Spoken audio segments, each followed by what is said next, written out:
Are you worried your family history research might be lost to future generations? Is it currently sitting on your computer or hard drive? Maybe it's in file folders that no one wants. We are Lynn and Danette. We're cousins. We're family historians. We're a writer and an artist. And we've joined forces to create Heirloom, pre-made templates that take all the work out of building your family history book. We help fulfill your family history book dreams. Join us every Tuesday for conversations and questions with Lynn and Danette, helping you build your legacy for future generations. Our pages, your story. Hello, everyone, and welcome back to Conversations and Questions with Lynn and Danette. Hello, Danette. How are you today? I'm good. How are you doing? I'm doing all right. I'm doing okay. Weather's gorgeous here, so summer is well in gear. Oh, yeah. So today we're going to talk about, and I'm going to use this word, jushing up your family history book. And really what we're talking about is adding little bits and bobs and elements to our pages to sort of enhance the book and give it more context and meaning. Sometimes we need a few more visuals on the page, particularly if we don't have a lot of photos, and some people don't have a lot of photos. And so we're going to talk about some elements that we can put in our book to help zhuzh up those pages. So I'm going to share my screen so we can show you some examples that Danette's put together for us today. First up, Danette has suggested to us to add little mini family trees to our page, particularly if you've got a story going on here. So can you explain here what this is all about, Danette? Well, I added a little mini tree to my page to kind of put the ancestor I'm talking about in the story, put them in their place within the family. Mm-hmm. So you might be talking about one of the children and you can see, but it offers a visual aid, as it says on the side.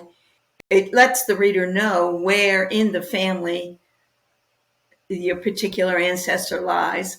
And it's also a very quick reference if you're just paging through the book, looking for something real quick. There you have it. There we have it. Yeah. And I think it's great. Like if this was about one particular person, that's great, puts them within the tree. But if you're just talking about the Taylor family in general, you don't have to get into a lot of, detail within the text, the visuals there. So it rather than make it redundant, it's sometimes for things like that, particularly with, who married who and what children did they have in text, that can get very boring and dry. And so I love the visual aid for that, because you can just really then move into the more meaty part of the story, rather than get caught up in all the, who the children born, when they were born, where they were born, that just, to me, is just a lot of dry stuff that we can just easily see on a pedigree chart. So, yeah. And we've shown a lot of charts, a lot of trees, and there've been big trees that take up 1 or 2 pages, but this is just a nice way to add a little quick reference beside your story. So very good. And this you basically just made with some text boxes, some elements behind it, and some lines, right? So anybody can really actually... Oh, yeah, that's all I did. And it should be easy, too, if you don't feel you can do something like that, to just take one of our trees off one of our templates. Copy, paste, There you go. And actually what we'll do is we've got some really simple trees that we're going to upload into the trees and charts section. And you could just take that tree and downsize it and put it into those as a mini tree on your page. Okay, so next, table of contents. So here you don't just have a table of contents, you have a beautiful table of contents with a lovely background and a key on it. So it's really... Yeah, you don't need one this big and fancy.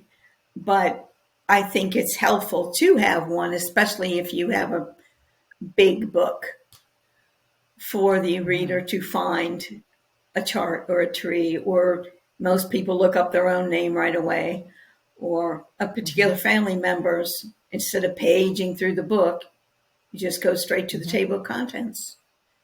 Right. Yeah. Just organizes your book, makes it look more professional. Yeah.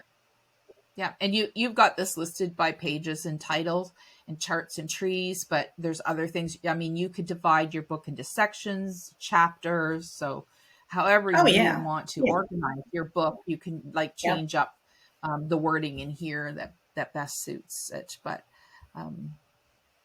definitely, if you've got a larger book, you want a table of contents. And next we've got quotes. Absolutely. So quotes are really nice because I find, because not everybody reads the text in the stories. So a little quote can sometimes just bring the whole thing together in a quick little line or two. And you might actually get someone to read that if they're not reading the story. So yeah, it's a nice little thing to have. And they could be serious, or they could be funny and add a little levity to your book. They're also good for filling in a little extra space if you need it. Absolutely. Yeah. If you find an empty spot under a picture or something. Yeah. And if you know who said the quote, please make sure you give credit to whoever that person is. If you don't know, you can always just put definitely. Yeah. Yeah. So quotes are great filler. And here's a couple more. It's just one more thing to make your book a little more interesting. Yeah. They're great, because when you're building your book, you have to have an equal number of pages. And so sometimes you don't have content to put on that one more page that you need to round out your book. So a quote page fills the job nicely there. Yeah. Especially if you have two pages that you want to be next to each other. That means you need to add another page somewhere so that things work out in the end. And so having a quote page, which, as you see right here. Yeah. However, if I were to do it in a real book, I would have made these two pages match a little better. Exactly. Yeah.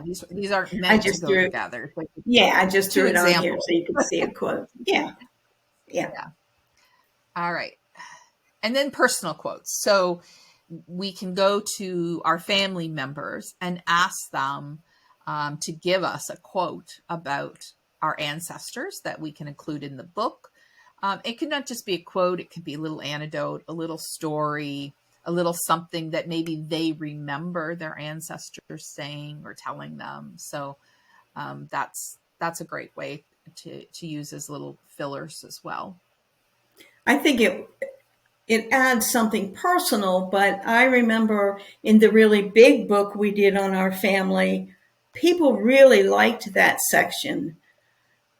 Well, it wasn't necessarily a section. I threw them in here and there, but people said things. For example, our niece, well, she's not our niece, I guess. What's Rick's daughter to us? Second cousin.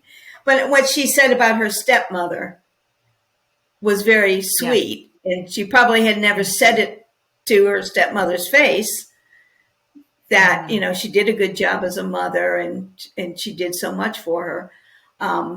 But even some of the younger kids too were saying things about their grandparents and all that were very meaningful, I thought. Mm-hmm. So it just adds some charm to your book.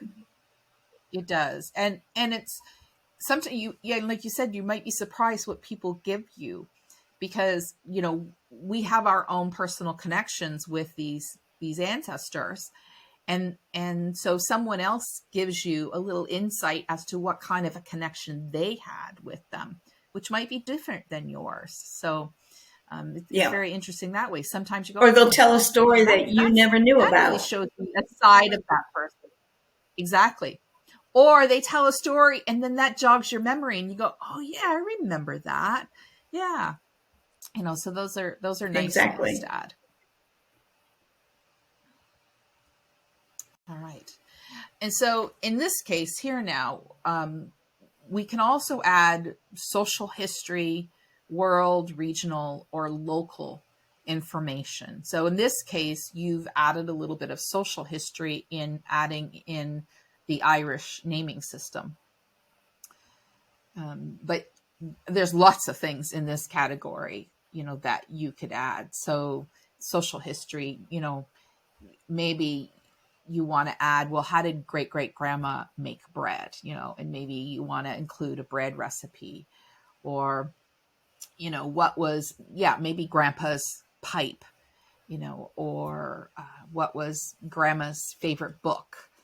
And so that's social history type of things that we can add and add context to our book, the times they lived in. Maybe your grandparents lived through the Depression, so maybe you want a food stamp book in there to help add that context. You can also do world, regional, or local history. So you could put in things like, if they experienced like the Depression or World War II. So you could put in little elements that help to sort of bring that to the page as well. But, or photos. I love adding the social history because I really think it puts people in the context of the times. Yes, I like that too. Yeah. And you'll find that in the timelines also. Yes, absolutely, in the timelines as well. Yeah, I think it can add a lot to the page. I don't like it overdone. I don't like a lot of it, so that it gets a little bit cluttered, or, but I definitely think chosen well and on certain pages, particularly going with stories, it can really emphasize your stories and the context of the story. Right. Okay. And, oh yes, maps. Love a good map. So again, if you're telling a story, and it's set in a particular place and time, and your readers aren't familiar with that area, then it's great to add a map on. And in this case, it could be a world map, but I've actually done a map for a town, show where my great great great grandparents lived, and where the doctor's office was, where the general store was, where the bank was, that sort of thing. So there's lots of ways you can do maps in your book. And I think I have a girlfriend in a book club, and she loves maps. And so whenever we read a book, she always pulls out a map. She wants to know where this place is in the book and have a visual. So if you're a visual person, maps are good. Again, can really enhance a story, add context. And they can be, here you've done a very simple map, but you definitely can get more elaborate as well. Again, if you wanted, you could, if you are writing the story here, you could make this, again, you need an extra page to fill. You could put the map, make it its own page as well. And we use a lot of maps in backgrounds as well, right? Behind. Oh, yeah. Yeah, I do. Especially in the immigration, on the immigration pages, I use a lot of maps. But I think just a small one next to your story gives your reader a visualization of, for example, this is Italy, and my heritage is Italian, and my family's always like, oh, no, they're from northern Italy. And I'm like, yeah, no, they're not.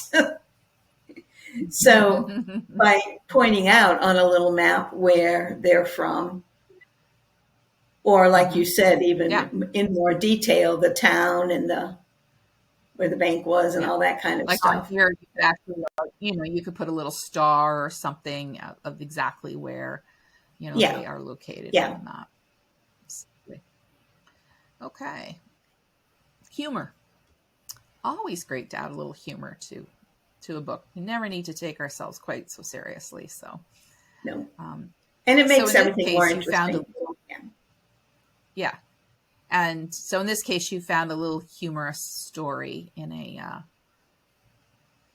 newspaper, and so you've added that. to it. So again, that humor can come through maybe something out of a newspaper. It could be a quote, something somebody remembers. It could come in a variety of ways. And it's a good little fill if you didn't have the information that would normally go right here on this page. Mm-hmm. You filled it in in a way that people aren't going to notice that you don't have the dates or whatever. Yeah, and if you look at those old newspapers, the things that the little, there's those little columns about what was happening to people in their lives written in those newspapers. They have some pretty funny things in there. And they probably didn't think it was funny at the time, but it's very funny to us now. Yeah. Or people who have humorous tombstones. I always think those are funny. Yeah. That person had a sense of humor. Yeah. So national or familial symbols. So in this case, you've got the Scottish thistle here on the page. And we can definitely... Yeah, you could have your coat of arms behind is something, or... you've got a family coat of arms, or your homeland symbol. You're using something that's relevant, but you're also making the page itself a little more attractive. Absolutely. Yeah.